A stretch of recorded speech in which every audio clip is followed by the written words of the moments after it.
Assalamualaikum warahmatullahi wabarakatuh. Nama saya Rizky Rahman dengan NIM 20.24056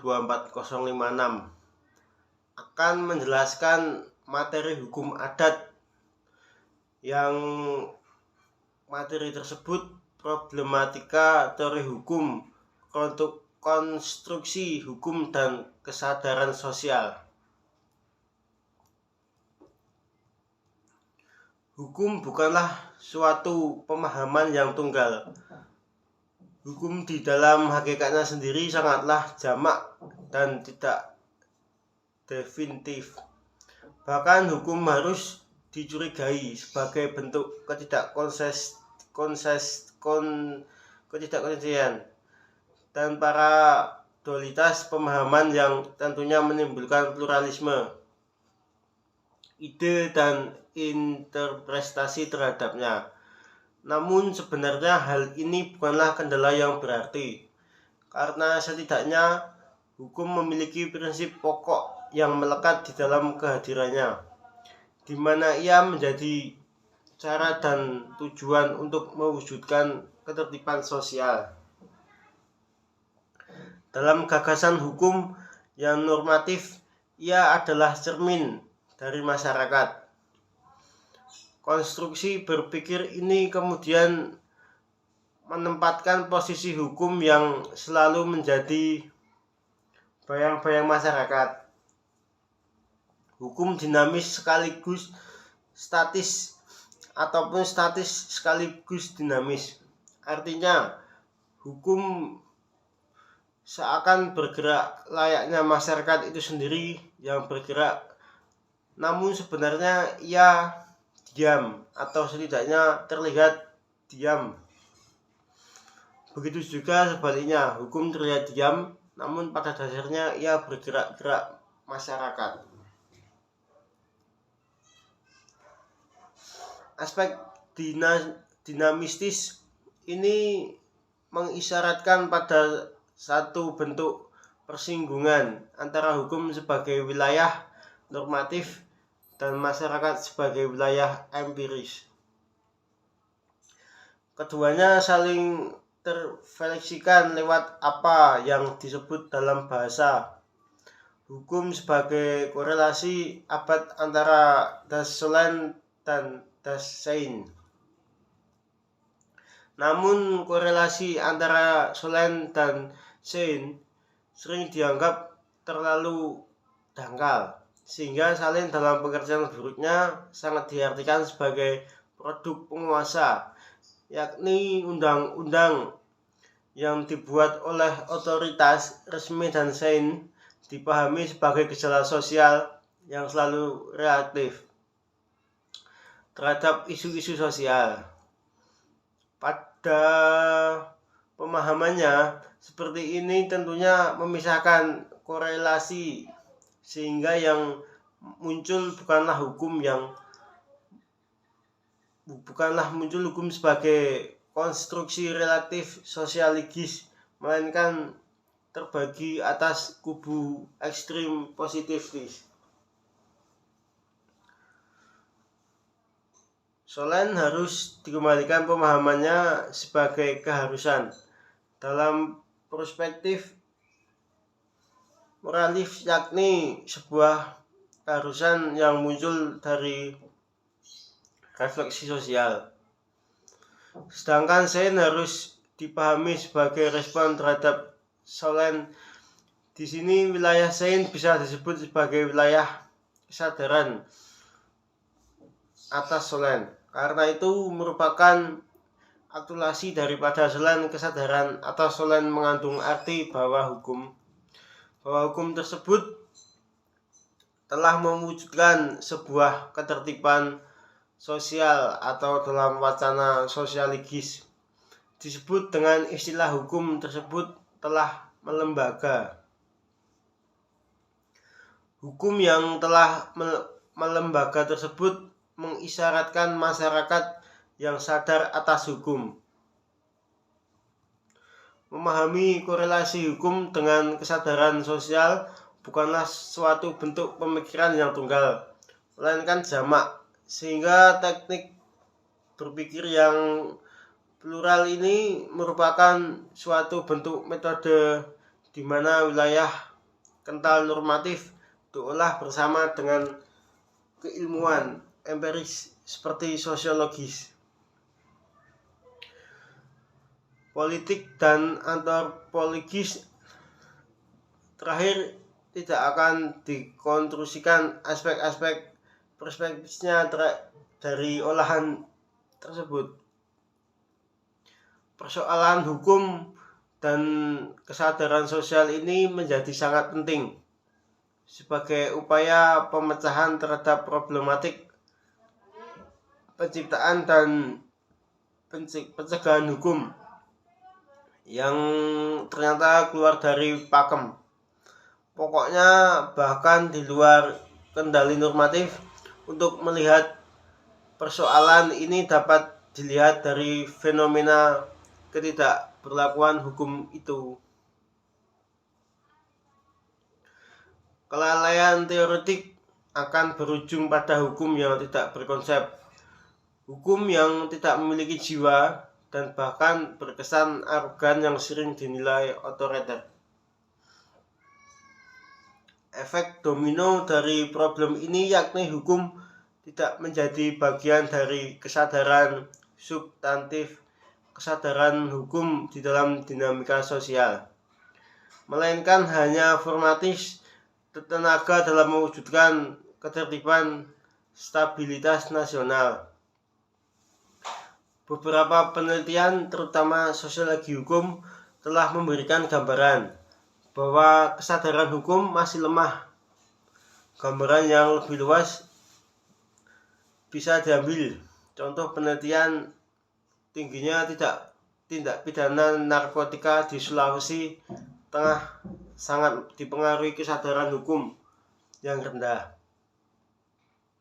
Kesadaran hukum terlalu lintas di Kepulauan Meranti yang meminim Rubah 2015-14, kesadaran hukum tindak pidana hukum yang sangat tinggi sebagaimana laporan KPK 2016 dan 2017.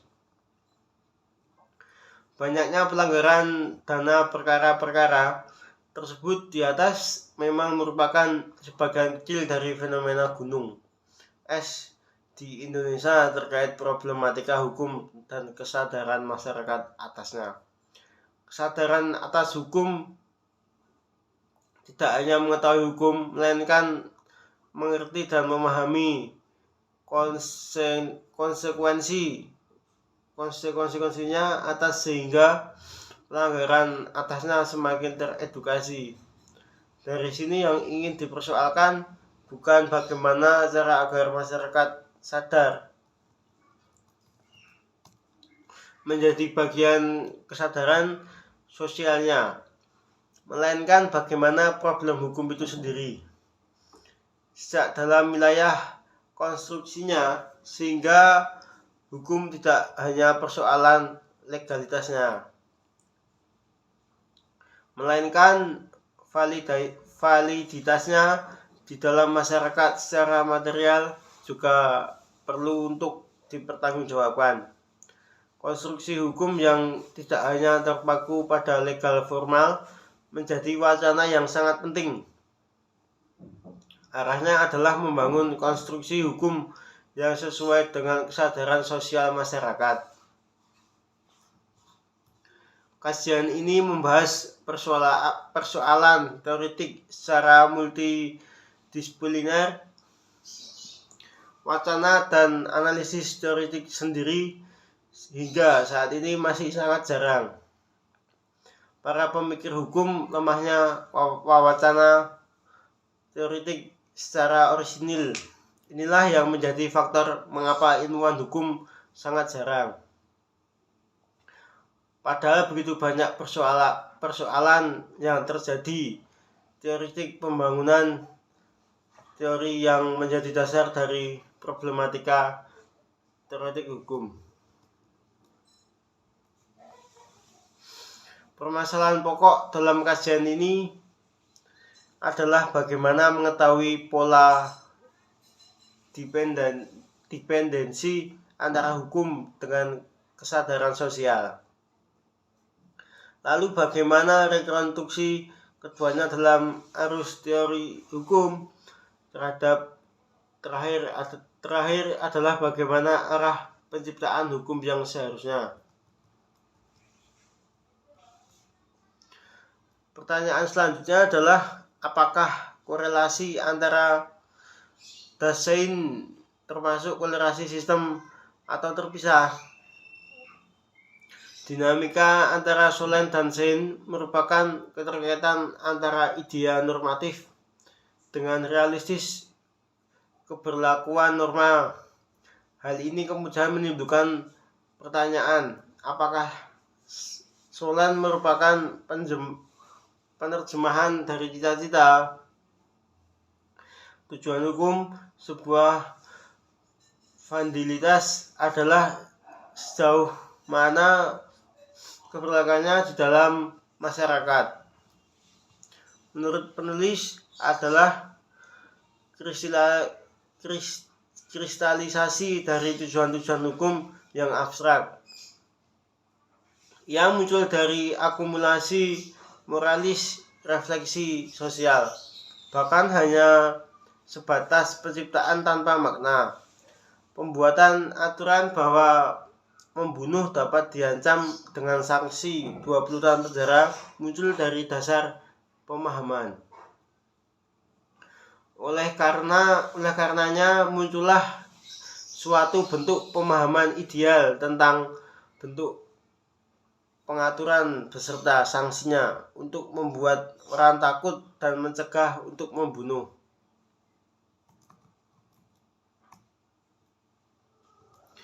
Hukum bukan gejala sosial. Hukum yang merupakan norma-norma memang dijiwai oleh Sein sebagai semangat dari cita-cita hukum tersebut, atau bisa disebut idea hukum. Namun perlu diperhatikan satu hal, bahwa konstruksi produk norma tersebut bukanlah sebagai perspektif langsung tertentu. Hal ini akan sangat berbeda dengan pandangan dari mana para penganut sosiologi hukum yang mengidentikan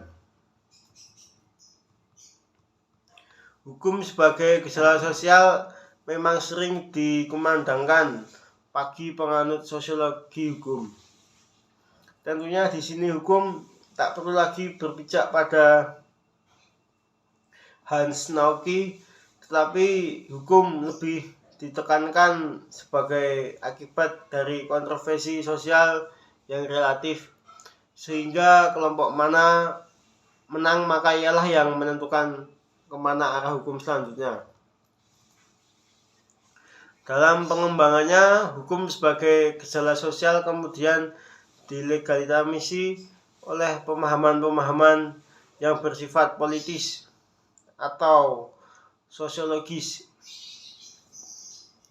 yakni mencampuradukan aspek empiris sebagai determin atau variabel terhadap aspek normatif secara langsung. Nonen dan Seligny adalah yang paling menonjol dalam hal ini. Dengan konsep hukum responsif, mereka mencoba mendobrak dikotomi empiris lewat ilmu sosial. Karya Nonet dan Seligny ini kemudian menjadi dasar yang kuat dalam perkembangan sosial hukum, sehingga yang terjadi bukanlah normatif heavy terhadap pembacaan hukum, melainkan politik and social heavy. Namun sebenarnya setiap aspek teoretik keilmuan memiliki sudut pandangnya. Masing-masing metode berpikir yang fashion akan menimbulkan kerancauan asumsi dan kegagalan logika, sehingga yang paling memungkinkan adalah model paradigma. Salah satu contohnya adalah saat fashion politik hukum disebut sebagai atau bagian dari ilmu hukum, maka muncul 3 asumsi dasar atasnya. Saat menyatakan hukum determinik politik maka di sini adalah ruang normatif. Sekian dari saya, kurang lebihnya mohon maaf. Wassalamualaikum warahmatullahi wabarakatuh.